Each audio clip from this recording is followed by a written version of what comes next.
Millie's Diner, a cozy, old-fashioned spot tucked in a quiet corner of Santa Monica, was more than just a workplace for Ava, a 30-year-old waitress with a sharp wit and warm smile. After 5 years of working there, she knew every regular's favorite dish and had mastered the art of small talk. That evening, the diner buzzed with its usual hum. Older patrons gossiping, college students cramming over coffee, and the faint sound of a basketball game playing on the small TV above the counter. Ava moved with ease, balancing plates and pouring coffee, her mind already drifting towards closing time. The bell above the door jingled, and Ava glanced up, expecting to see another regular. But her heart skipped a beat when she saw who walked in: Jason Statham, the action movie star known for his intense screen presence and tough guy roles. Dressed in a simple black hoodie and jeans, he seemed to be trying to keep a low profile. But his presence was magnetic, and Ava could feel the atmosphere shift. Whispers spread like wildfire across the diner. Gathering her composure, Ava approached his table with her usual friendly demeanor. "Good evening, sir. What can I get for you tonight?" Jason looked up, his intense gaze softening into a smile. "Just a coffee, black. And maybe a slice of apple pie if you have it." "Coming right up," Ava replied, her voice steady, despite the butterflies in her stomach. She returned with his order, and the regulars began whispering among themselves. Most were starstruck, but not everyone shared the excitement. Greg, a regular known for his loud opinions, glared at Jason's table, his disdain evident. Ava ignored him, focusing instead on her customer. She served Jason his coffee and pie, their brief exchange filled with polite smiles. But the calm didn't last long. Greg stood up, his voice cutting through the chatter. "Aren't you that Hollywood guy, Jason Statham?" Jason looked up, his expression unreadable.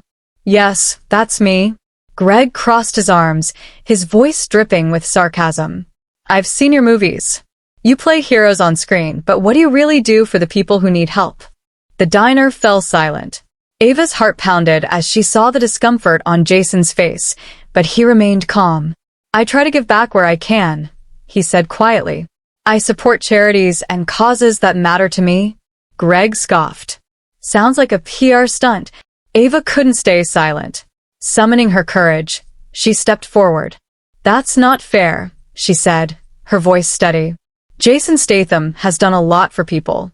He's funded programs for underprivileged kids and supported veterans. You don't know what he's done behind the scenes." The room fell silent. Greg's eyes narrowed.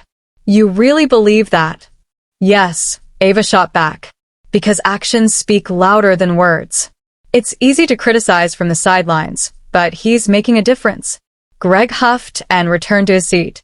But the damage was done. Ava's boss, Mr. Whitman, emerged from the back, his expression dark. "Ava," he said, motioning for her to come over. She approached, her heart sinking. "What were you thinking?" he demanded in a low voice. "You don't argue with customers, especially not regulars like Greg." "I wasn't arguing," she protested. "I was standing up for someone who didn't deserve to be treated that way." Mr. Whitman shook his head. "This is a business, not a debate club. Greg and the regulars keep the place running. I can't afford to lose them." "I'm sorry, Ava." "You're fired." The words hit like a punch to the gut. Ava couldn't believe it. "You're firing me for defending someone?" "It's not personal," Mr. Whitman said coldly. "I'll give you a few days to transition out." The next morning, Ava woke up feeling numb. Millie's Diner had been her second home, and now it felt like her world was crumbling. But she had no choice. She had to collect her final paycheck. As she approached the diner, something unusual caught her eye: a sleek black SUV parked outside. She pushed open the door, her heart pounding. Inside, the diner was silent, and all eyes were on Jason Statham, who sat calmly in a booth. "Ava," he said, standing as she entered. "Can we talk?" Her heart raced as she approached him, still processing the shock of seeing him back at the diner. "Why are you here?" she asked cautiously. Jason smiled warmly. "I heard what happened after I left. I couldn't stand by and let you lose your job because of me." Mr. Whitman hovered nervously in the background, unsure how to handle a celebrity in his establishment. Jason turned to him. You fired her for defending me, he said, his tone calm but firm. That doesn't sit well with me. Whitman stammered, it's not like that. She disrupted the diner. Greg's a valued customer. Jason raised an eyebrow. So is decency not a valued trait here? Whitman's face turned red, but he said nothing. Jason turned back to Ava. I've been looking for someone like you, someone with integrity, courage, and the ability to speak up for what's right. Ava blinked. I don't understand. He handed her a business card. I run a foundation that helps underprivileged youth. We need someone who can connect with people, manage outreach programs, and inspire others. I think you'd be perfect for the role. Ava stared at the card, eyes wide. Me? Why? Jason smiled. Because real heroes don't need a spotlight. They act when no one's watching. You showed me that yesterday. The next week was a whirlwind. Ava left the diner behind and found herself working as the outreach coordinator for the Statham Foundation in a sleek downtown office. Nervous at first, she quickly realized that everything she had defended Jason for was true. He wasn't just a celebrity with a cause. He was deeply committed to making a difference. One afternoon, while visiting a local community center, Jason pulled her aside. You know, that day in the diner, I wasn't just there for coffee. I was scouting places to support. Millie's diner is in a struggling neighborhood, and I wanted to see if it was worth investing in. Ava's eyes widened. Are you serious? He nodded. Sometimes the best investments aren't in big corporations. They're in people like you. A month later, Ava stood outside Millie's diner, now under new ownership. Jason had bought the place, turned it into a community hub, and rehired several of the staff, including some of Ava's old friends. Greg was there too, but quieter and more respectful. The incident had changed him. One afternoon, he approached Ava. I was wrong about you, he admitted. And about him. Thanks for setting me straight. Ava smiled. Everyone deserves a chance to learn. The real surprise came later that evening. Jason gathered the entire team for an announcement. Ava, he said, you've done more than I could have imagined. You've inspired us all. I want to offer you something special. He handed her an envelope. Inside was a check, enough to pay off her student loans and buy a small house. Tears welled up in Ava's eyes. Jason, I can't accept this. He smiled. You earned it. This is just the beginning. Ava realized then that sometimes standing up for what's right doesn't just change the world. It changes your life too. Jason's expression hardened the moment he saw her. He ended his call abruptly. Everything okay, Ava? She threw the folder onto his desk. Explain this? Jason's eyes flicked over the papers, his face unreadable. Where did you get these? Does it matter? Is it true? He leaned back in his chair, his gaze cool. You don't understand the full picture. Then explain it to me, Ava demanded. Yes, Jason sighed. The foundation has other purposes, but it's not what you think. We help people. The money might not be clean, but the results are real. She stared at him, stunned. You think that justifies it? He stood up, his voice low and intense. The world isn't black and white. Sometimes you have to play dirty to do good. Ava's mind spun. Everything she thought she knew was a lie. Later that night, Marcus called. Did you confront him? Yes, Ava said. He admitted everything. Marcus's voice was urgent. You need to get out now. Jason won't let you walk away with what you know. Fear coiled in her stomach. What do I do? Meet me at the diner. We'll figure it out. She grabbed her coat and rushed out, the streets blurring past as she drove. When she arrived, Marcus was waiting. We need to go public with this, he said. Expose him. Ava nodded, but doubt gnawed her. Was she ready to bring down everything she'd worked for? Everything Jason had built? Suddenly, headlights swept over them. A black SUV screeched to a stop, and men in suits stepped out. Jason was with them.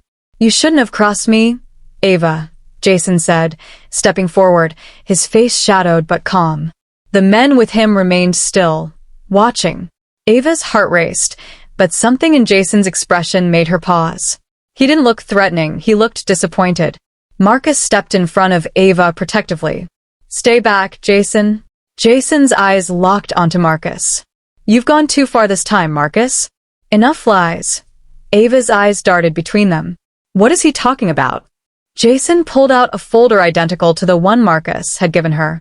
This is the real story, Ava. Marcus isn't a whistleblower. He's a con artist. Marcus scoffed. Don't listen to him. He's trying to confuse you. Jason handed Ava the folder. Read it. With trembling hands, Ava flipped through the documents. They showed bank records, wire transfers, and Marcus's name. He had been embezzling money from the foundation. Jason had discovered it and confronted him, but Marcus had twisted the truth to cover his tracks. Ava's eyes widened. You used me, she whispered, turning to Marcus. Marcus's face darkened. You were an easy pawn. I needed someone to get close to Jason and dig up dirt. Jason's voice was steady. I built the foundation to help people, Ava. It's not perfect, but it's real. Marcus wanted to destroy it for his own gain. Marcus's facade crumbled. He lunged towards Jason, but the men with Jason restrained him. You think you can stop me? This isn't over, he shouted, struggling. Jason turned to Ava. I'm sorry you got dragged into this. You deserved better. Tears welled in Ava's eyes. I didn't know who to trust. Jason nodded. Now you do. The police arrived shortly after, taking Marcus into custody. Ava stood by Jason, her world still spinning. Days later, the foundation held a press conference. Jason publicly addressed the scandal, exposing Marcus's betrayal and reaffirming the foundation's mission. Ava watched from the sidelines, realizing how much her life had changed. After the conference, Jason approached her. You could have walked away. You didn't. Ava smiled faintly. You gave me a chance when no one else would. I owe you. He shook his head. You don't owe me anything. Just keep believing in the good we can do. As Ava walked out of the building, the sun breaking through the clouds, she felt something she hadn't felt in a long time. Hope. Ava stood outside the foundation's building, the events of the past week swirling in her mind. She couldn't shake the feeling that there was more to Marcus's plan. Something didn't add up. Jason had cleared his name, but Marcus's last words haunted her. This isn't over. Determined to dig deeper, Ava returned to the office. She accessed Marcus's old workstation using a password she remembered him entering once. The computer unlocked, revealing emails and encrypted files. One message stood out, marked urgent. Ava opened the email. It was from an anonymous address, warning Marcus to silence all loose ends before the Foundation's gala. Attached was a list of people, including Jason and Ava. Her heart pounded. Marcus wasn't working alone. Suddenly, the door creaked open. Ava spun around. It was one of Jason's security team members. His eyes narrowed when he saw the open computer. You shouldn't be here, he said, stepping closer. Ava's instincts flared. You're part of this, aren't you? He smirked. Smart girl. Too bad you didn't figure it out sooner.